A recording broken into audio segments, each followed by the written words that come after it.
एक पेशेंट आया था मेरे पास में, चारों हाथ पैर उसके एकदम वीक। जब हिस्ट्री ली गई उस पेशेंट की, जब पेशेंट कोई पेड़ पे चढ़ गया था तो पेशेंट उस पेड़ से नीचे गिरने के कारण जो रीढ़ की हड्डी होती है, जो सर्वाइकल जो अपन बोलते हैं, ये जो सर्वाइकल का जो कर्व होता है ये एकदम टूट गया था। ये ऊपर वाला पार्ट जैसे कि 4 हड्डियां है, ये एकदम से सामने आ गई थी और ये पीछे नीचे वाली हड्डियां पीछे चली गई। तो उसके कारण जो स्पाइनल कॉर्ड पे कितना प्रेशर बन गया था, उसके कारण चारों हाथों में और दोनों हाथों में और दोनों पैरों में पेशेंट को उठाने के लिए दिक्कत हो रही थी। पेन, नेक में पेन था। उसके बाद अपन ने एक्सरे करवाया। एक्सरे में देखिए कि जो डिसरप्शन ऑफ द स्पाइनल जो स्पाइन था वो अपने को दिखा। उसको मेंटेन करने के लिए हमने एमआरआई स्पाइन करवाया। एमआरआई स्पाइन में देखे कि रीढ़ की जो नस है उसको वो भी डिस्टर्ब हुई है, तो मेंटेन करने के लिए हमने प्लान किए कि ऑपरेट करना है। जो ऑपरेट करना है देखे तो ऑपरेट करने से पहले नॉर्मली मैं करता हूँ कि सीटी स्कैन सर्वाइकल स्पाइन करता हूँ, क्योंकि जब ऑपरेट करते हैं तो हमको सारे एनाटॉमिकल लैंडमार्क्स है वो एक बार देखने पड़ते हैं। तो मैंने उसके लिए फिर सीटी स्कैन करवाया। सीटी स्कैन में देखा गया कि जो दोनों लॉक फैसेट होते हैं, अब फैसेट मतलब क्या, तो जो कहते हैं जॉइंट्स बोलते हैं, जैसे कि ये स्पाइन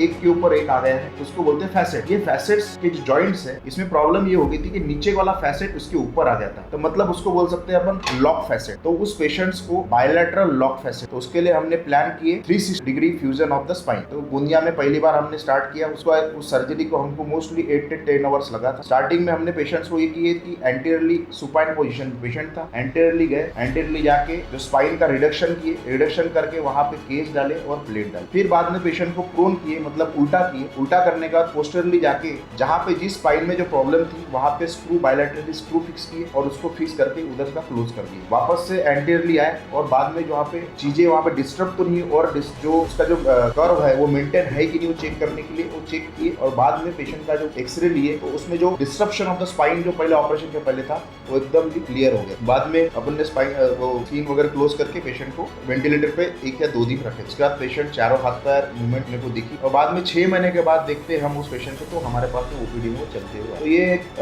एक अटिपिकल स्टोरी है जिसमें अपन स्पाइन सर्जरी में पेशेंट के फेस पे खुशी ला सकते हैं, ये हम आपको बताना चाहें।